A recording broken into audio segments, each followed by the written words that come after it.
Le projet Phénix et l'ouragan Milton, manipulation climatique ou signe des temps.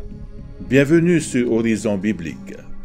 Aujourd'hui, nous allons explorer une théorie fascinante et controversée.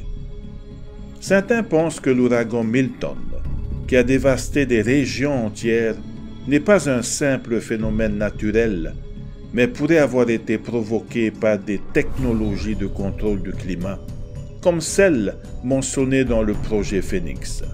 Comment cette théorie s'intègre-t-elle dans une vision prophétique biblique?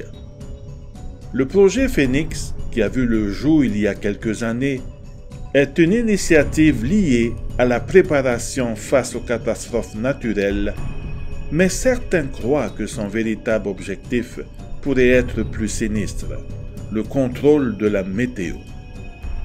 Des brevets déposés par des personnalités influentes sont souvent cités pour soutenir ces théories.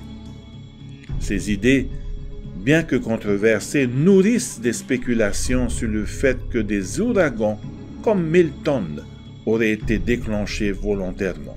Milton a provoqué une destruction inimaginable, ravageant des villes entières, inondant des régions côtières et laissant des milliers de personnes sans abri. Pour certains croyants, cette catastrophe naturelle rappelle des avertissements bibliques concernant la fin des temps.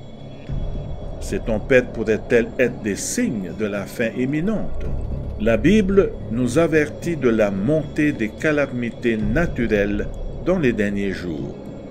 Comme il est écrit dans Matthieu chapitre 24, versets 7 à 8, « Une nation s'élèvera contre une nation, et un royaume contre un royaume.